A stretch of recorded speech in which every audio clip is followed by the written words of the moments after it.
I'm Maya, 28 years old, and last Tuesday I was standing in Martinez Jewelry on 5th Street, finally holding the delicate gold necklace that had taken me 3 years to save for. It wasn't just any necklace.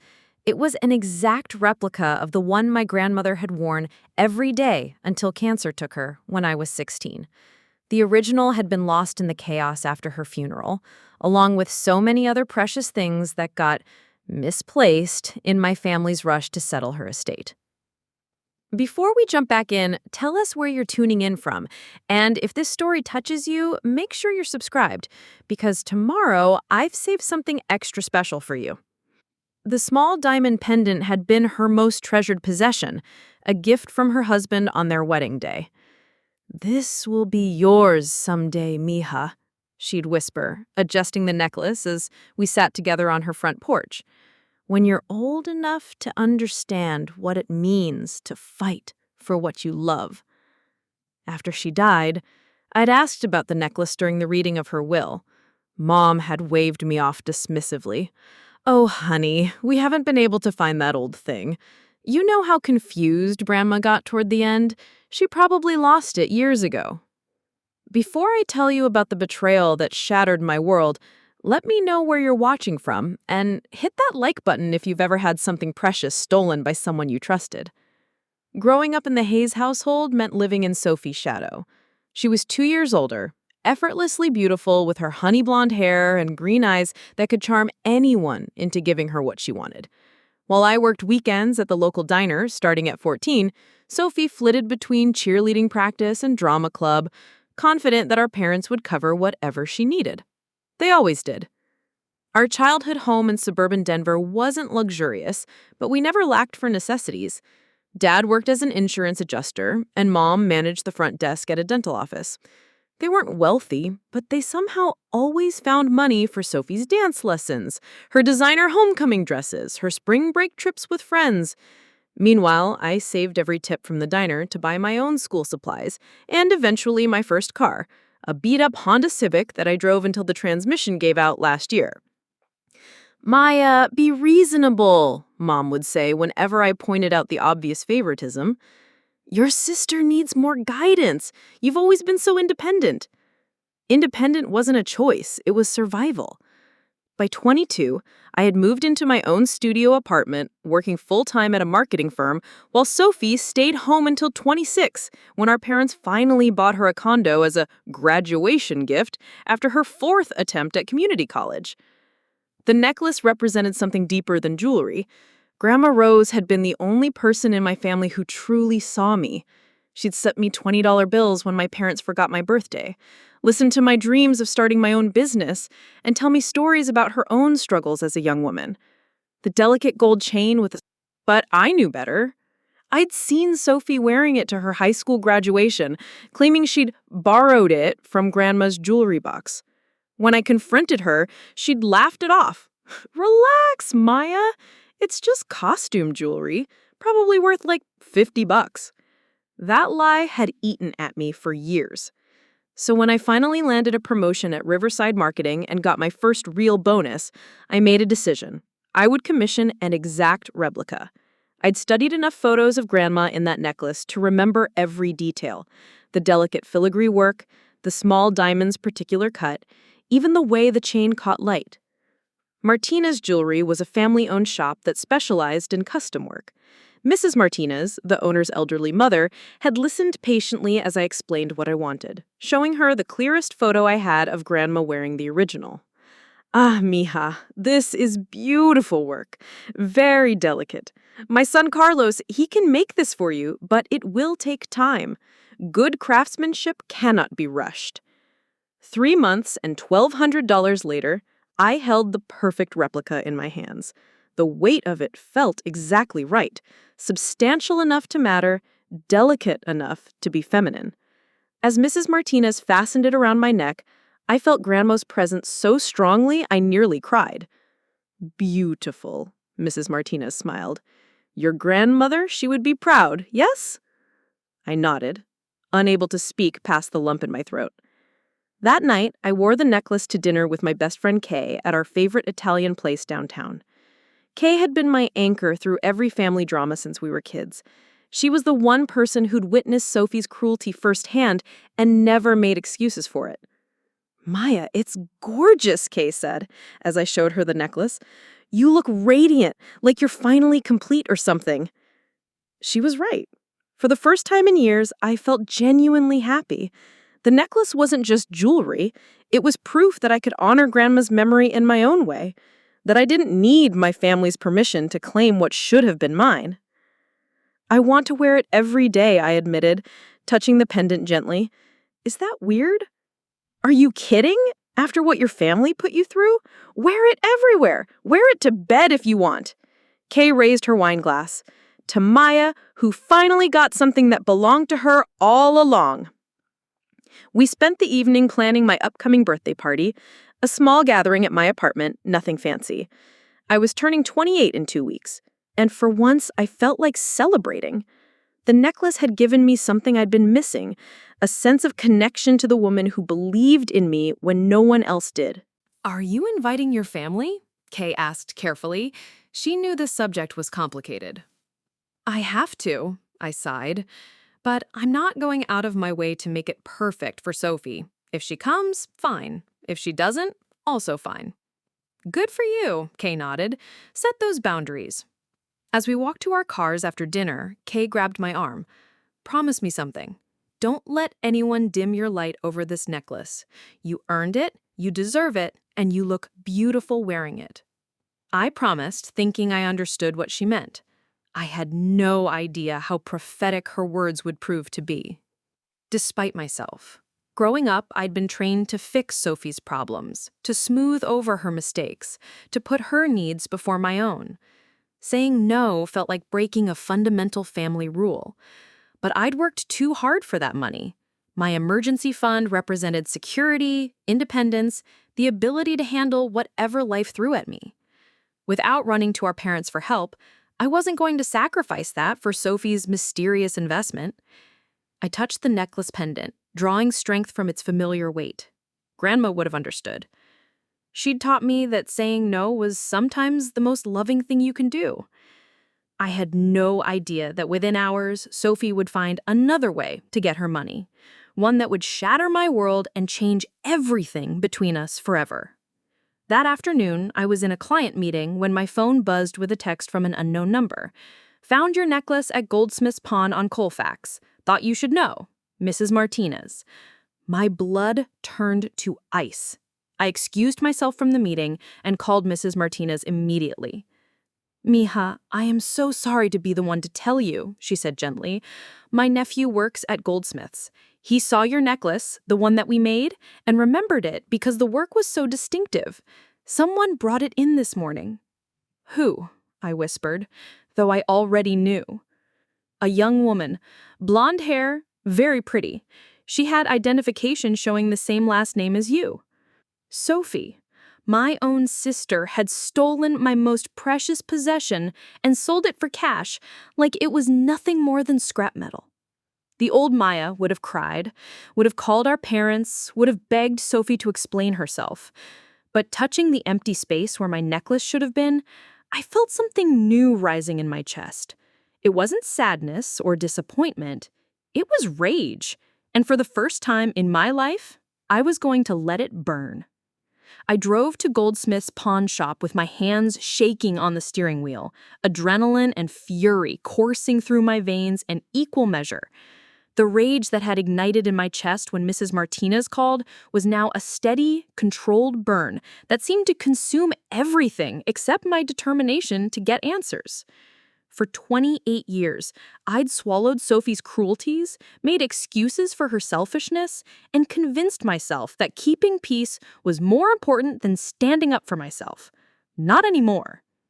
The pawn shop sat in a strip mall between a check-cashing place and a discount cell phone store, the kind of neighborhood where dreams went to die and desperate people traded their treasures for temporary relief.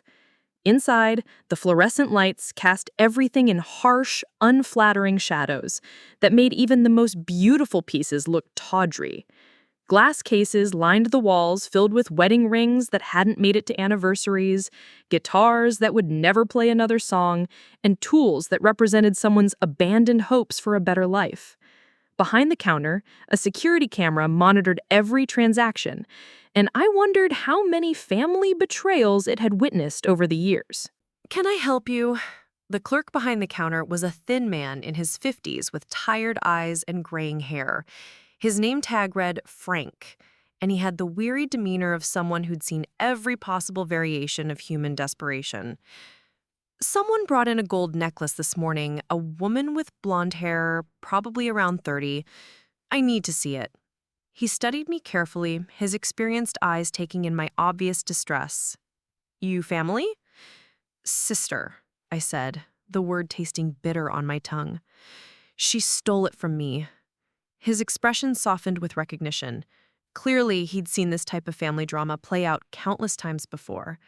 The pawn business seemed to attract both the desperate and the predatory, often from the same family. "Ah, the delicate one with the small diamond. Beautiful piece. Custom work from the looks of it. Your sister seemed nervous when she brought it in. Kept looking over her shoulder like she was afraid someone might catch her."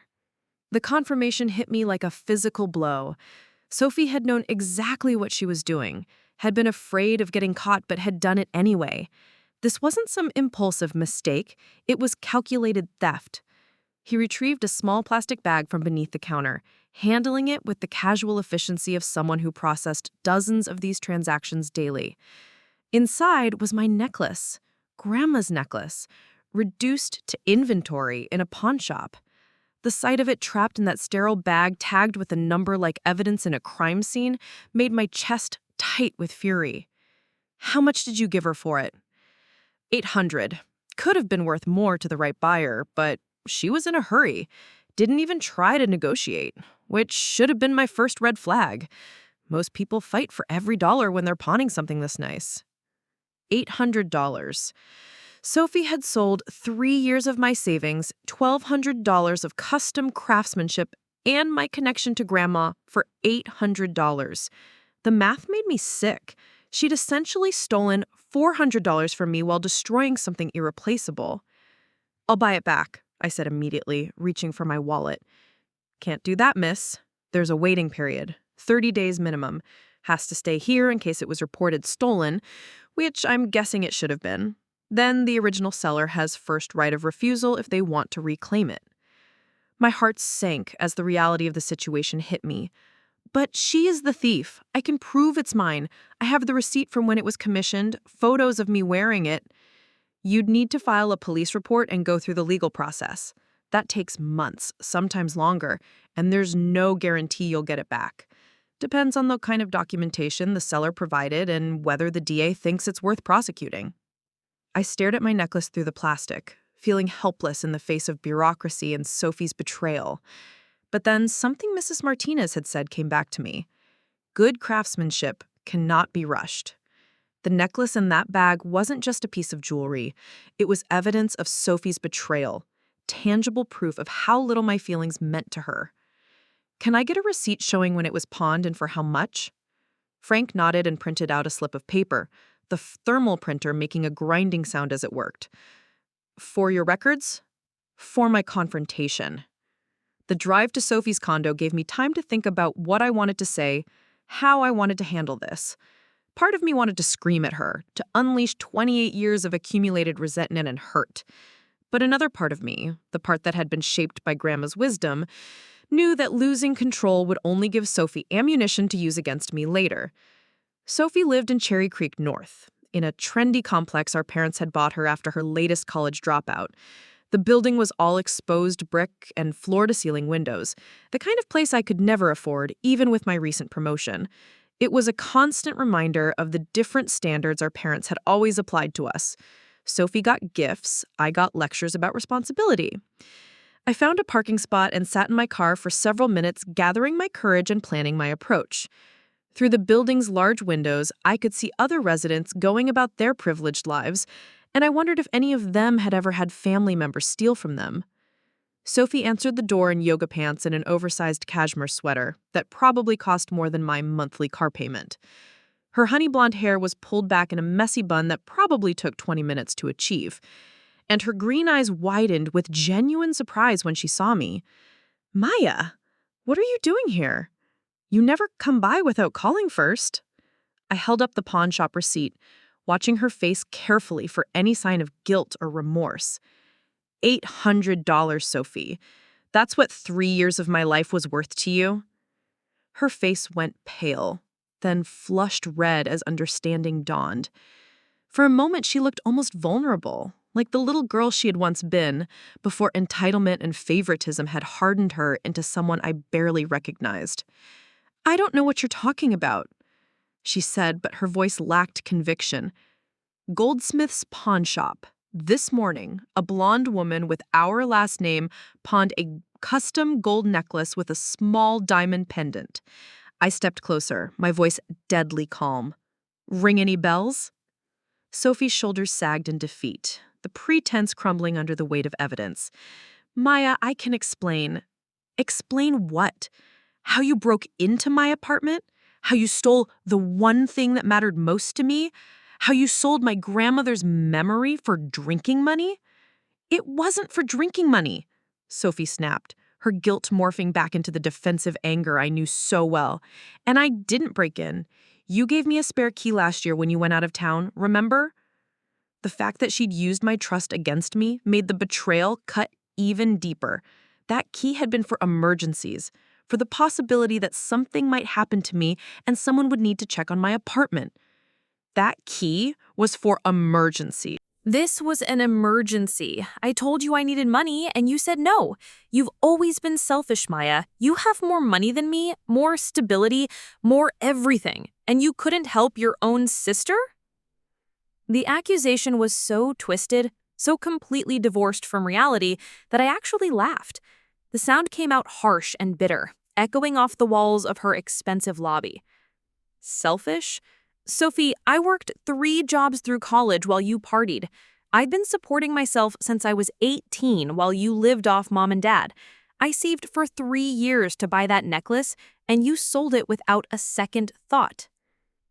"It's just jewelry," she shouted, loud enough that I noticed a neighbor's door crack open down the hall.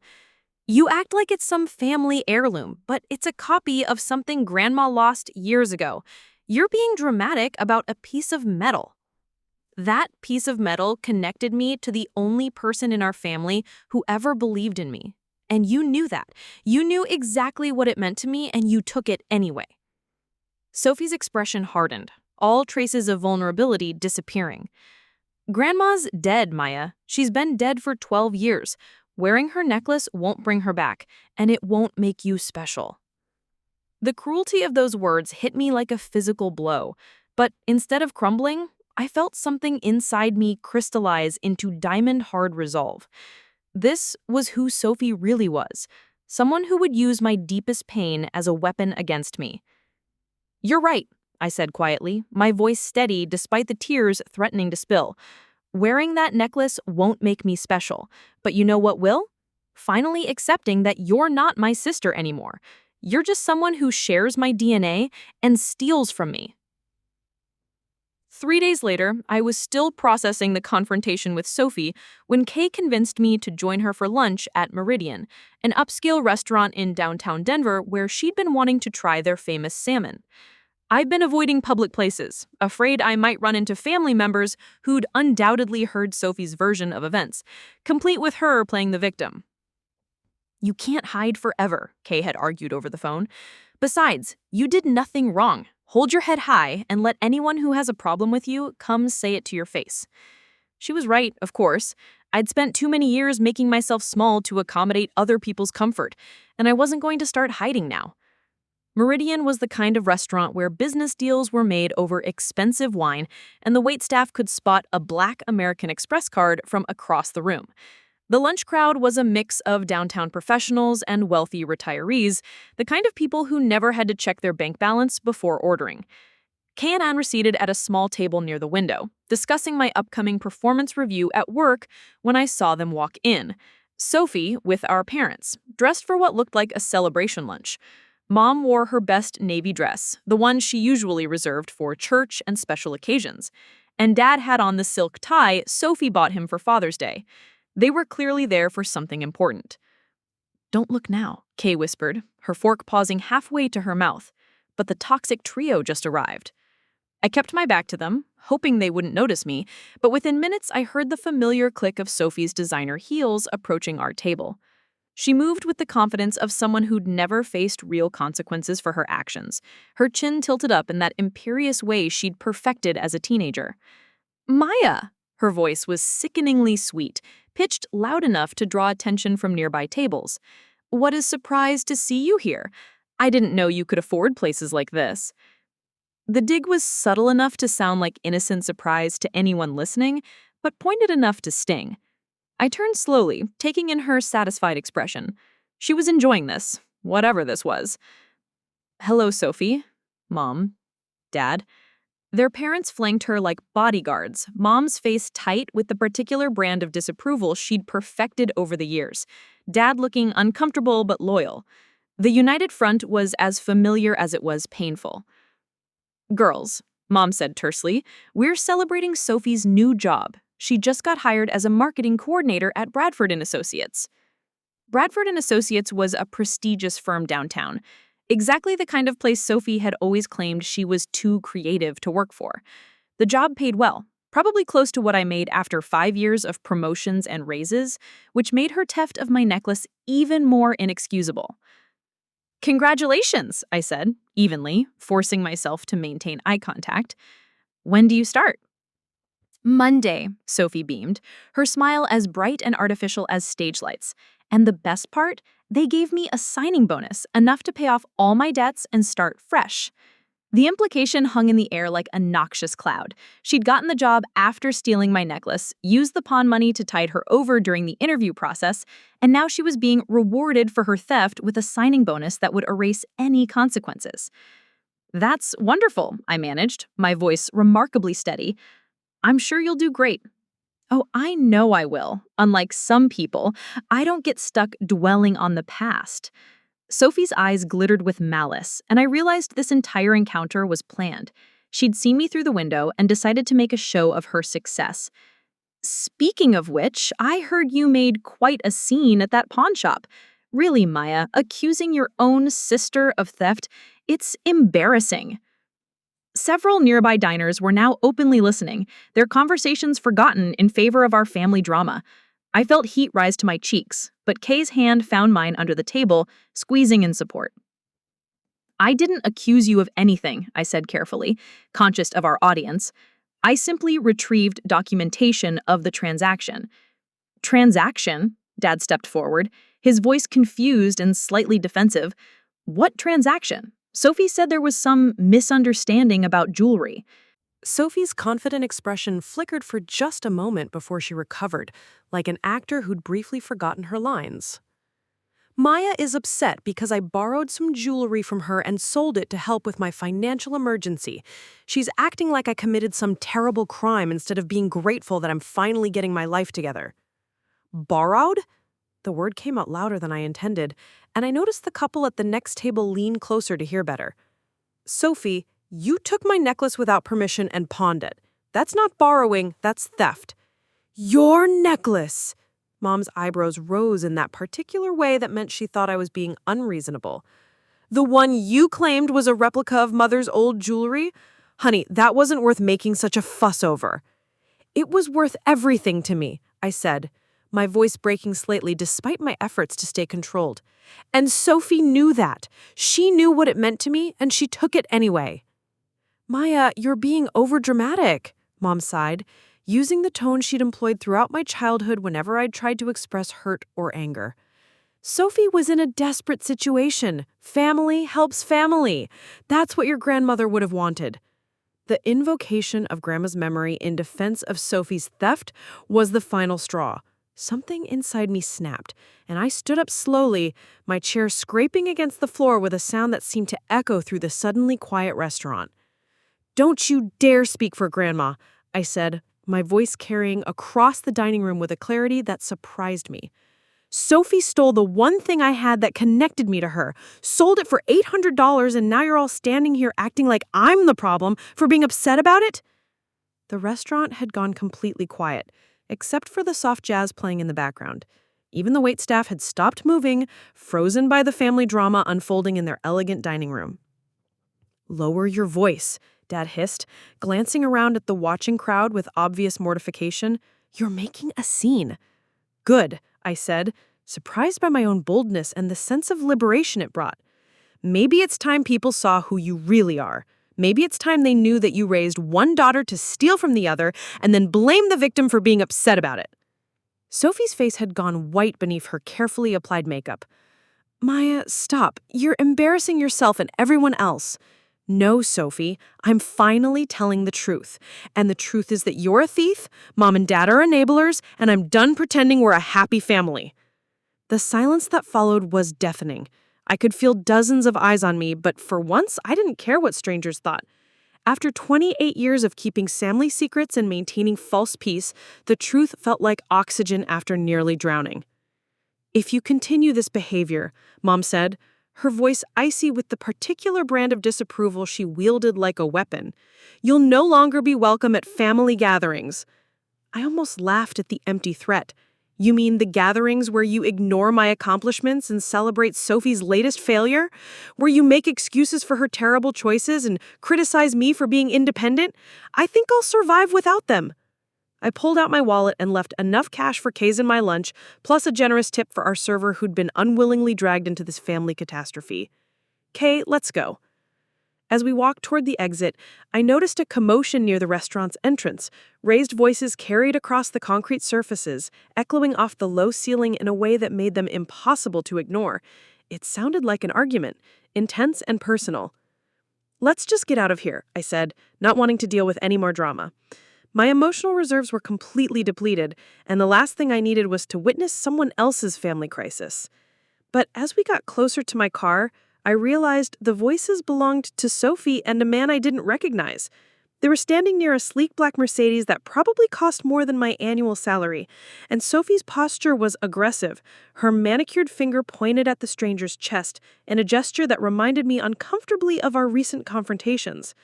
"I told you I'd have the money by Friday," she was saying, her voice carrying that particular wheedling tone she'd used with our parents since childhood whenever she'd gotten in trouble. "I just need 2 more days to get everything sorted out." "The deadline was yesterday, Miss Hayes," the man replied, his voice calm but firm in a way that suggested he wasn't intimidated by Sophie's dramatics. "We had an agreement, and you have failed to honor it." Attention. He radiated the kind of quiet authority that comes from genuine power and confidence. "Look, I know this looks bad," Sophie continued, her voice taking on an edge of desperation I'd rarely heard from her. "But I have a new job starting Monday. I'll have steady income again, benefits, everything. I just need a little more time to get my finances in order." "Time isn't the issue, Miss Hayes. Trust is." The man's voice remained level, but there was steel underneath the politeness. "This is the 3rd deadline you've missed, and your excuses are becoming increasingly creative." Sophie's face flushed red with embarrassment and anger. "I gave you collateral. That should count for something. The necklace is worth more than what I borrowed." My blood turned cold as the pieces clicked into place. They were talking about my necklace. "Collateral that wasn't yours to give," the man said quietly, his tone carrying a weight of knowledge that made Sophie step back slightly. "Yes, I know about that. Did you really think I wouldn't investigate the provenance of a custom piece?" The man noticed Kay and me approaching, and his expression shifted slightly. There was something calculating in his intelligent gray eyes as he took in our proximity to the conversation, as if he was mentally cataloging our presence for future reference. "Sophie," he continued, his voice carrying more clearly now, deliberately including us in the conversation, "when someone pawns jewelry that was reported stolen, it raises serious questions about their character and honesty." "Reported stolen? That's ridiculous. My sister is just being vindictive because she's jealous of my success." Because you stole her grandmother's necklace and sold it without permission. The man's tone remained level, but there was unmistakable judgment underneath. Yes, I'm quite aware of the circumstances. I couldn't stay silent any longer. The conversation was about me, about my necklace, about the theft that had shattered my trust in my own family. I stepped forward, feeling Kay's supportive presence beside me. "Excuse me, but are you talking about my necklace?" The man turned to face me fully, and I was struck by his intelligent gray eyes and the way he seemed to immediately assess and categorize me. There was something familiar about him, though I was certain we'd never met. "You must be Maya," he said, extending his hand with the kind of practiced politeness that suggested he was accustomed to meeting people in difficult circumstances. "Adrian Bell. And yes, we're discussing the necklace your sister used as collateral for a loan she apparently can't repay." Adrian Bell! The name hit me like a thunderbolt, and I felt Kay's sharp intake of breath beside me. He was the owner of Bell Luxury Jewelers, a chain of high-end jewelry stores throughout Colorado and Wyoming. His success story was legendary in Denver business circles. A man who'd built an empire from a single pawn shop, eventually becoming one of the most respected names in luxury retail. "Mr. Bell," I managed, shaking his hand and trying to process the surreal turn of events. I had no idea Sophie had borrowed money from you." "Borrowed is a generous term," he replied, his smile grim but not unkind. "Your sister approached me 2 weeks ago, claiming she needed capital for a business venture. She offered the necklace as collateral, presenting documentation that suggested it belonged to her." Sophie had gone pale, all her earlier bravado evaporating under the weight of exposure. "Adrian, please, can we discuss this privately? This is between us." "I think Maya deserves to hear this," he said firmly, his attention focused entirely on me now, "especially since the necklace rightfully belongs to her, and she's the one who suffered the real loss here." He reached into his jacket and pulled out a familiar velvet pouch that made my heart leap with recognition. The sight of it brought tears to my eyes. I'd thought I might never see my necklace again. "I had my appraiser examine the piece when your sister first brought it to me," Adrian continued, his voice taking on a professional tone.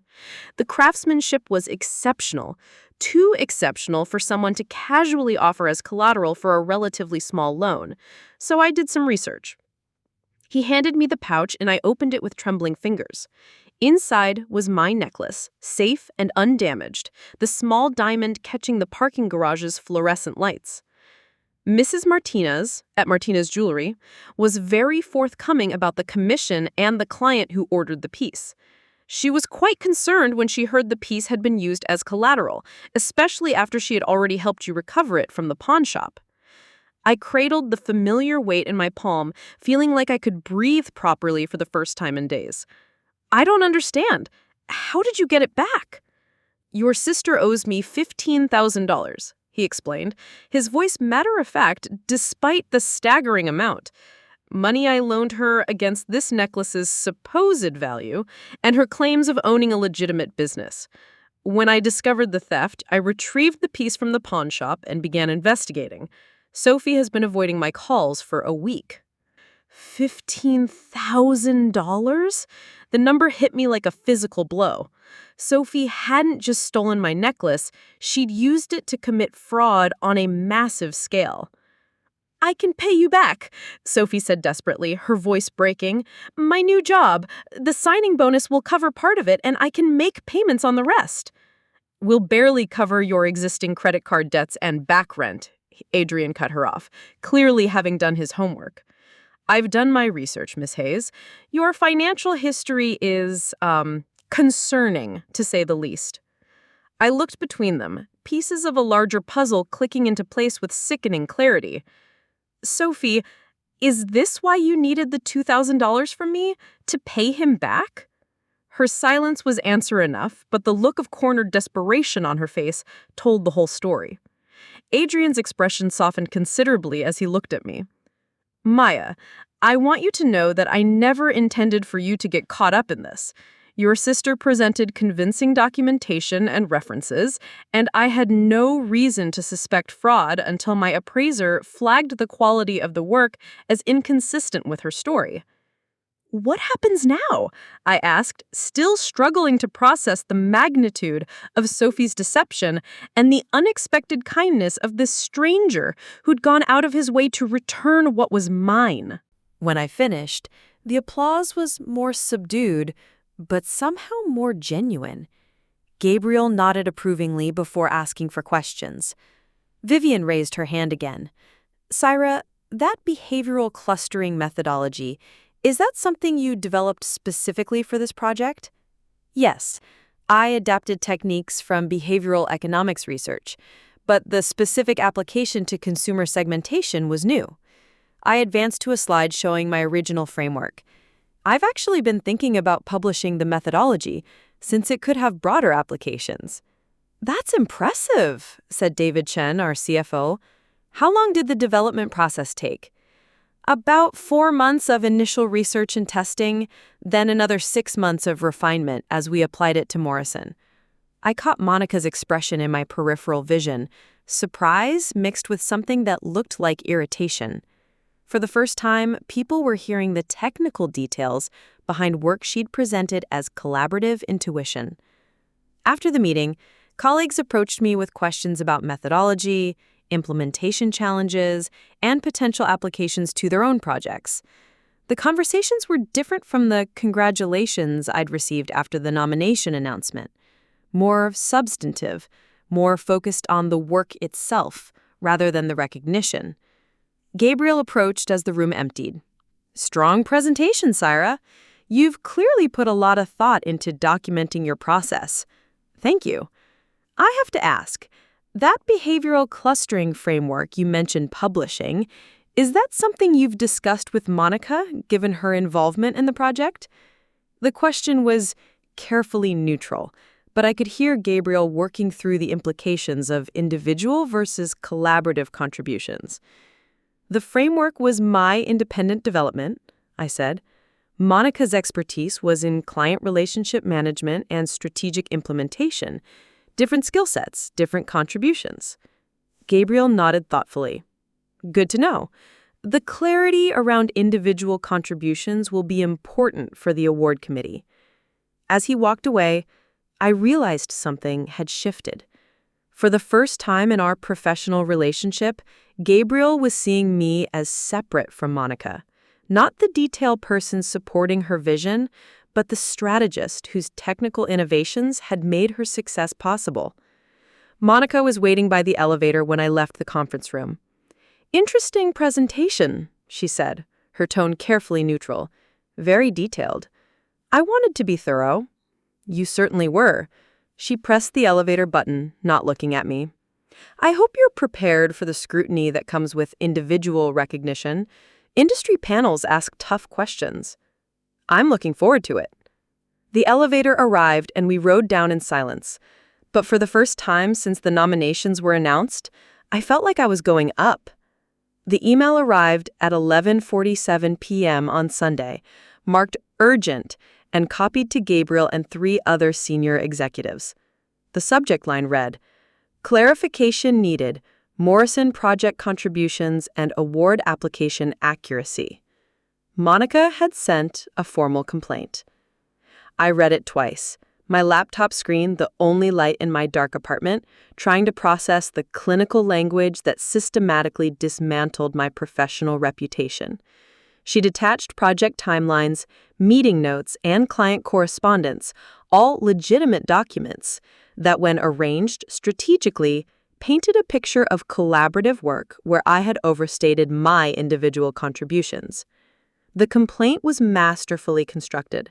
Monica didn't accuse me of lying outright. She expressed concern about potential misunderstandings that might reflect poorly on the company. She didn't claim credit for my work directly.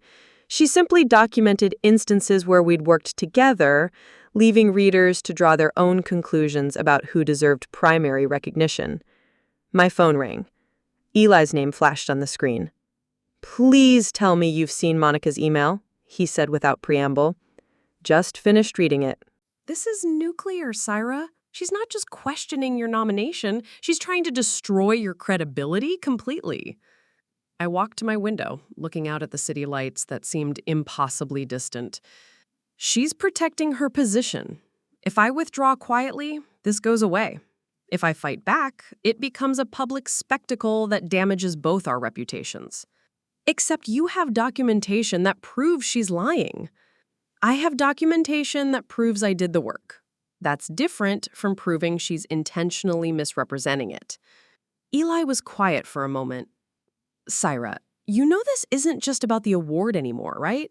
If you let her get away with this, she'll know she can destroy any threat to her position. You'll never have another opportunity to claim credit for your own work. He was right, but the cost of fighting back felt overwhelming. Monica had positioned herself perfectly. If I defended my contributions aggressively, I looked defensive and unprofessional. If I withdrew gracefully, I validated her claims that I'd overreached. I need time to think. You have until tomorrow morning. Gabriel will want to discuss this first thing. After Eli hung up, I spent the rest of the night reviewing every document Monica had attached to her complaint, cross-referencing them with my own records and Eli's archive. The picture that emerged was complex.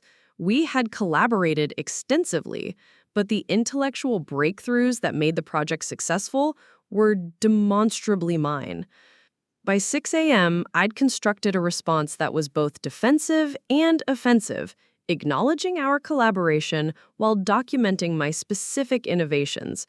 But sending it would escalate the conflict beyond any possibility of family reconciliation. Gabriel called at 8:30, asking me to come in early for a private meeting. I arrived to find him reviewing a thick folder of documents, Monica's complaint, my original application, and what looked like additional materials I hadn't seen before. "This is a difficult situation," he began without preamble. "Monica's allegations are serious, but your work speaks for itself. I've reviewed your documentation from last week, and the technical contributions are clearly yours." "Thank you. However," Gabriel continued, "the appearance of family conflict is becoming a distraction. The executive team is concerned about how this reflects on our company culture and professional standards." I felt the familiar trap closing around me, the suggestion that my presence, rather than Monica's accusations, was creating the problem. "What are you recommending?" He leaned back in his chair, studying me carefully. "I think you should submit your response to Monica's complaint. Let the record show your actual contributions. But I also think you should be prepared for this to get messier before it gets resolved." "Messier how?" Monica mentioned that she might need to recuse herself from some projects to avoid appearance of bias. She's also suggested that family members shouldn't be eligible for the same awards in the same year, regardless of merit. The strategic brilliance of Monica's position became clear. By framing our competition as inappropriate family drama, she could withdraw from the immediate conflict while ensuring I was eliminated from future opportunities. She would appear magnanimous and professional, while I would be marked as the sister who couldn't separate personal relationships from professional advancement. "Gabriel, if I withdraw my nomination, this doesn't end. Monica will use this precedent to question my contributions to every future project." "I know." His voice carried a weight that suggested he understood more than he was saying. "Which is why I think you need to fight this. But you need to be prepared for the consequences." I looked at the folder of documents on his desk, thinking about the months of work they represented and the years of family relationship they might destroy. What kind of consequences? Gabriel's expression grew serious. "The kind that change everything." The HR investigation began on Wednesday morning with a knock on my office door from Patricia Williams, a woman whose professional smile masked the sharp intelligence that had made her the company's most effective internal auditor. She carried a leather portfolio and the air of someone accustomed to uncovering uncomfortable truths. Sarah, I hope you have some time this morning. We need to discuss the allegations regarding your award application. I'd spent 2 sleepless nights preparing for this moment, organizing every document, email, and piece of evidence that supported my contributions to the Morrison project. But sitting across from Patricia, I felt the weight of institutional process pressing down on me, the machinery of corporate investigation that could reshape careers with clinical precision. I understand Monica has raised concerns about collaborative work being presented as individual achievement. Patricia began, opening her portfolio. I've reviewed her documentation, and I'd like to hear your perspective. For the next hour, I walked through my work methodically. The consumer behavior research that had taken 4 months to develop, the statistical models I'd built from scratch, the breakthrough insight about psychological purchasing drivers that had come to me during a weekend spent analyzing interview transcripts. Patricia took notes without expression, occasionally asking clarifying questions that revealed she understood the technical complexity of what I was describing. This behavioral clustering framework, she said, reviewing my documentation, Monica's submission suggests this was developed collaboratively during team brainstorming sessions. The framework itself was my individual work. The team sessions were about implementation, how to apply my analysis to client strategy. Can you document the distinction?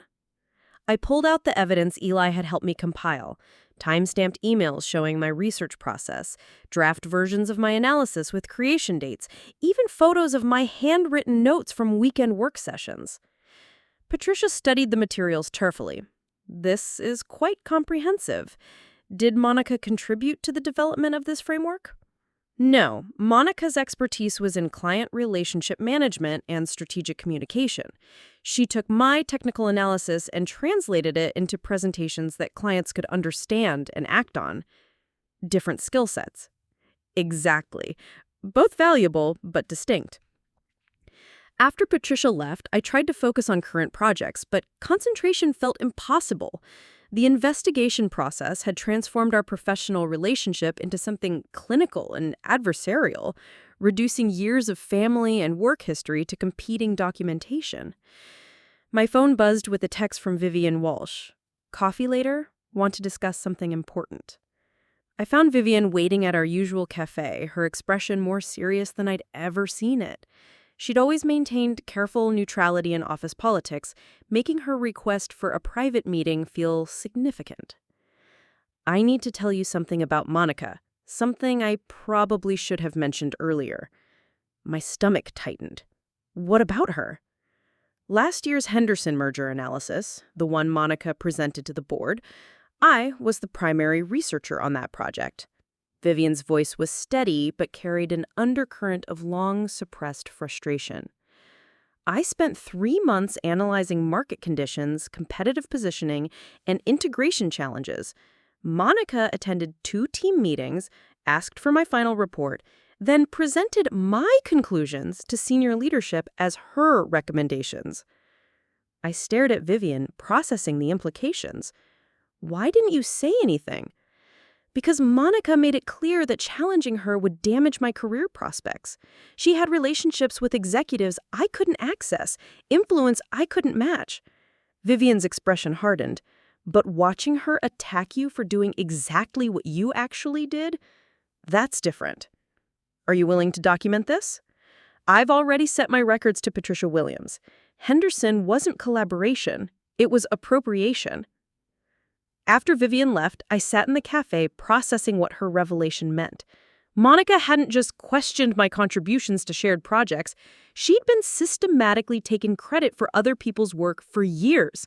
The pattern Eli had suspected was broader and more deliberate than either of us had realized. My phone rang. Gabriel's name flashed on the screen. Syra, can you come to my office? Patricia has some preliminary findings she'd like to discuss. I found them waiting with expressions that gave nothing away. Patricia had expanded her leather portfolio into multiple folders arranged across Gabriel's conference table. The investigation has raised some interesting questions, Patricia began, not just about the Morrison project, but about several initiatives over the past 2 years. Gabriel leaned forward. We've discovered a pattern of individual contributions being reframed as collaborative achievements, with credit concentrated towards certain team members. What kind of pattern? Patricia opened one of her folders. Henderson Merger Analysis. Primary research by Vivian Walsh. Strategic presentation by Monica. Carlisle Restructuring. Financial modeling by David Kim. Client presentation by Monica. Morrison Expansion. Behavioral analysis by you. Implementation strategy presented by Monica. The list continued, each project revealing the same structure. Junior colleagues did the technical heavy lifting, Monica handled the client relationships and presentations, and the official record credited her with strategic leadership while minimizing others' contributions. This isn't necessarily misconduct, Gabriel said carefully. Team leaders often present collaborative work, but the concentration of recognition is concerning. What does this mean for the award investigation? Patricia closed her folder. It means your nomination is valid and your contributions are documented. It also means we need to have broader conversations about how credit and recognition are distributed in this organization. And Monica? Gabriel's expression grew serious. Monica will be asked to clarify some discrepancies between her award application and the documented record of various projects. The investigation is expanding beyond your specific complaint. After they dismissed me, I walked back to my office feeling oddly hollow. I'd wanted vindication for my own work, but uncovering Monica's systematic appropriation of others' contributions felt like discovering something darker about someone I'd thought I knew. Eli was waiting by my desk, his expression mixing triumph with concern. He has some preliminary findings, he said. Apparently, Vivian Walsh opened a separate complaint about Henderson, and Patricia wants technical records for all the projects Monica cited in her award application. How deep does this go? Deep enough that Monica might lose more than just the award nomination. The emergency department meeting was scheduled for Friday afternoon, ostensibly to address collaboration and recognition protocols, but everyone understood it was really about Monica. Word had leaked about the expanded investigation, and the atmosphere in the conference room felt charged with the electricity of impending revelation. Gabriel stood at the front of the room, his expression grave. Behind him, Patricia Williams arranged documents with the methodical precision of someone about to present evidence in court. We're here to discuss findings from a recent investigation into project attribution and recognition practices, Gabriel began. These findings have implications for how we document contributions, allocate credit, and support professional development across our teams. Monica sat in the front row, her posture perfect, and her expression carefully neutral. But I could see tension in her shoulders, the slight tightness around her eyes that suggested she knew what was coming. Patricia will present the investigation summary, Gabriel continued. I want to emphasize that this process was initiated to clarify questions about award nominations, but it revealed broader patterns that require organizational attention. Patricia approached the podium with the confidence of someone accustomed to delivering uncomfortable truths to powerful audiences. Our investigation began with questions about the Morrison project attribution, she said, advancing to her first slide. However, our review uncovered systematic discrepancies between documented individual contributions and public recognition across multiple projects over a 2-year period. The slide showed a timeline of projects, each marked with primary contributors and public presenters. The pattern was unmistakable. Junior colleagues did the analytical work, Monica received the recognition.